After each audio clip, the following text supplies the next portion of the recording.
বিপদে পড়তেই আবারও সেই ভারতের কথাই মনে পড়ছে। হালেই যা রিপোর্ট সামনে এসেছে তাতে এটুকু তো কানপা যে ভারত মহাসাগর রিজিয়নে ভারতীয় নৌবাহিনী এখন এতটা শক্তিশালী যে ভারতের সাহায্য ছাড়া এখানে অন্য কোনো দেশের পক্ষে পুরো সুরক্ষা দেওয়া অসম্ভব।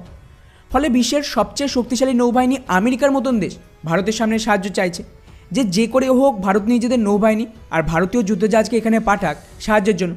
তা না হলে কিন্তু আমেরিকার একার পক্ষে গোটা ইসরায়েলকে সাপোর্ট দেওয়া মুশকিল। তাই আজকের এই ভিডিওতে আমরা ডিটেলসে জানবো যে হঠাৎ কী এমন হলো যে আমেরিকার মতন দেশকে ভারতের সামনে সাহায্য চাইতে হচ্ছে যে ভারত নিজেদের যুদ্ধজাহাজ পাঠাক, ও তার সাথে সত্যি কি ভারতের এখানে নিজেদের সেনা পাঠানো উচিত। জানতে হলে আমাদের আজকের এই ভিডিওটিকে শেষ পর্যন্ত দেখতে থাকুন। তবে তার আগে অবশ্যই আমাদের চ্যানেলটিকে সাবস্ক্রাইব করে আমাদেরকে সাপোর্ট করবেন।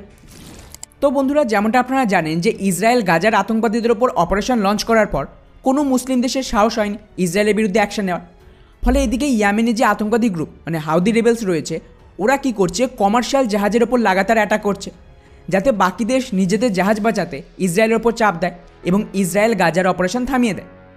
এখন এর পাল্টা জবাবে আমেরিকা কিছুদিন আগেই নিজেদের একটা জোট তৈরি করে যাতে সমস্ত দেশ মিলিতভাবে এই হাউদি রেবেলসের বিরুদ্ধে পুরো রেড সিকে সুরক্ষা দেবে। কিন্তু মুশকিল হলো আমেরিকার নৌবাহিনী যতটা শক্তিশালী, বাকি দেশ স্পেশালি ইউরোপের দেশগুলো এতটা স্ট্রং নয় যে নিজেদের নেভি এখানে পাঠিয়ে পুরো প্রোটেকশন দেবে। উপরন্তু ওরা কিন্তু অন্য একটা কনফ্লিক্টে আর জড়াতে চাইছেন। ফলে এই রিপোর্টটা দেখুন, একাধিক আমেরিকার অ্যালাই দেশ এখন এই অপারেশনে যোগ দিতে অস্বীকার করছে। ওদের দাবি যে আমরা সাথে আছি কিন্তু আমাদের নৌবাহিনী এখানে যাবে না। এবার এই নতুন রিপোর্টটা দেখুন, অস্ট্রেলিয়ার মতন কোয়াড মেম্বার হোক বা স্পেন, এটাও সরে এসেছে যে আমরা নিজেদের জাহাজ পাঠাবো না। ফলে স্বাভাবিকভাবেই বলতে পারেন যে আমেরিকা নিজের দমে পুরো গোটা রেড সিকে সুরক্ষা দিচ্ছে। আর এরই মাঝে বাধ্য হয়ে আমেরিকা এখন ভারতের দরজায় এসেছে সাহায্যের জন্য, যে ভারতীয় নৌবাহিনী এই মুহূর্তে বিশ্বের টপ নেভির মধ্যে একটা। আর অলরেডি কিন্তু ভারতের দায়িত্বে রয়েছে এই ভারত মহাসাগর রিজিয়ন। ফলে স্বাভাবিকভাবে যদি ভারত নিজেদের নৌবাহিনীকে আমেরিকার সাপোর্টে পাঠায় তাহলে কিন্তু খুব সহজেই এই পুরো এরিয়াকে সুরক্ষা দেওয়া সম্ভব। ফলে আমেরিকা অফিসিয়ালি ভারতকে রিকোয়েস্ট করেছে যে আমরাও যেন এই জোটের অংশ। কারণ লাস্ট যে অ্যাটাক হয়েছিল তাতে কিন্তু ভারতের দিকে আসা জাহাজেও অ্যাটাক হয়েছিল। যাই হোক, এবার এখানে প্রশ্ন আসছে যে ভারতের কি করা উচিত, আমেরিকার সাথে যোগ দেওয়া উচিত? তো বন্ধুরা, এর ওপরে ভারত সরকারের দাবি যে না, আমরা আমেরিকার সাথে কোনো প্রকার মিলিটারি জোটের অংশ হব না। উদাহরণ হিসেবে এই রিপোর্টটা দেখুন, যেখানে স্পষ্টভাবে আমাদের বিদেশ মন্ত্রণালয়ের তরফ থেকে জানিয়ে দিয়েছে যে ভারত কোনো ট্রিটির মধ্যে থাকবে না।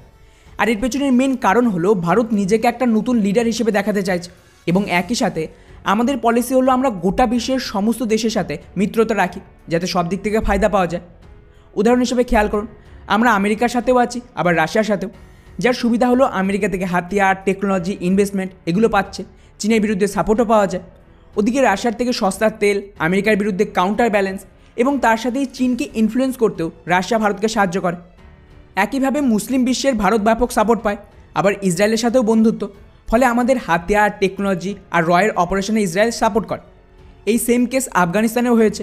ফলে একসময়ের ভারত বিরোধী তালিবান এখন ভারতের কট্টর সমর্থক এবং পাকিস্তানের বিরুদ্ধে অপারেট করছে। আর এটাই কিন্তু ভারতের ডিপ্লোমেসি। ভারত কী করছে, ইরানের সাথে এনগেজ রয়েছে। ফলে খেয়াল করুন, লাস্ট হামলার পর যেই ভারত নিজেদের নৌবাহিনী পাঠিয়েছে, ইরান সামনে এসে ভারতকে বোঝানোর চেষ্টা করে যে এতে কিন্তু ইরানের কোনো হাত নেই। আর তারপর থেকেই ভারতগামী কোনো জাহাজে এখনও পর্যন্ত তো অ্যাটাক হচ্ছে। ফলে ভারত এখানে নিজেদের নৌবাহিনীকে নিজের দমেই ডিপ্লয় রেখেছে এবং আমাদের আমেরিকার জোটের প্রয়োজন। যদি সমস্যা হয়, যেভাবে গতকালের জাহাজকে ভারত বাঁচিয়ে এনেছে, এবারেও সেটাই করবে। ফলে ওভারঅল ভারত বিশ্বের একমাত্র দেশ যারা দুপক্ষের সাথেই বন্ধুত্ব রেখেছে এবং যে কোনো ক্রাইসিসে দু তরফ থেকেই ফায়দা নিচ্ছে। ফলে ভারতের জন্য এটা একটা বেস্ট সিদ্ধান্ত ছিল। বাকি পুরো বিষয়টিকে নিয়ে আপনাদের কি মনে হয় নিচে অবশ্যই কমেন্ট করে জানাবেন। জয় হিন্দ।